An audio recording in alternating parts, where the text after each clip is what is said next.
What's up, y'all? Another Bible study, Bible reading. Matthew 7. Do not judge that you will not be judged. For in the way that you judge, you will be judged. And by your standard of measure, it will be measured to you. Why do you look at the speck that's in your brother's eye, but do not notice the log that's in your own eye? Or how can you say to your brother, let me take the speck out of your eye, and behold, the log is in your own eye? You hypocrite. First take the log out of your own eye, then you will see clearly to take the speck out of your brother's eye. So don't be calling out sin, other people's sin, when you have sin in your life. Do not give what is holy to dogs, and do not throw your pearls before swine, or they will trample them under their feet and tear you to pieces. Ask and it will be given to you. Seek and you will find. Knock and it will be open to you. For everyone who asks receives, and he who seeks finds, and to him who knocks it will be opened. Or what man is there among you who, when his son asks for a loaf, will give him a stone? Or if he asks for a fish, he will not give him a snake, will he? If you then, being evil, know how to give good gifts to your children, how much more will your Father who is in heaven give what is good to those who ask him? In everything, therefore, treat people in the same way that you want them to treat you, for this is the law and the prophets. Enter through the narrow gate, for the gate is wide and the way is broad that leads to destruction, and there is many who enter through it. For the gate is small and the way is narrow that leads to life, and there are few who find it. Jesus is that small gate, and that small way is walking in his ways, following his commandments, walking in the Spirit.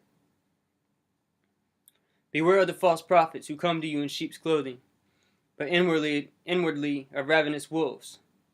You will know them by their fruits. Grapes are not gathered from thorn bushes, nor figs from thistles, are they? So every good tree bears good fruit, but the bad tree bears bad fruit.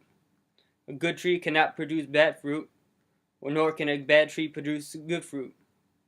Every tree that does not produce good fruit is cut down and thrown into the fire.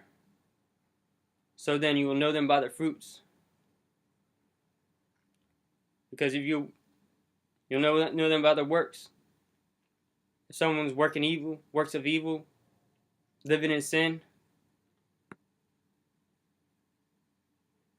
that's how they are. If someone's working good, walking in the Spirit, walking in the ways of God, then they are good. Their heart's right. This next verse is pretty important. Really important. Not everyone who says to me, Lord, Lord, will enter the kingdom of heaven,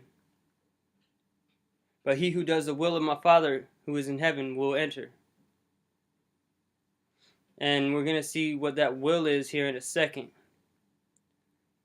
Many will say to me on that day, Lord, Lord, did we not prophesy in your name, and in your name cast out demons, and in your name perform many miracles? Now these are believers that had the power to do these things in Jesus' name. And I will declare to them, I never knew you. Depart from me, you who practice lawlessness. Lawlessness, the same law of God that modern Christianity says is done away with. Therefore, everyone who hears these words of mine and acts on them may be compared to a wise man who built his house on a rock.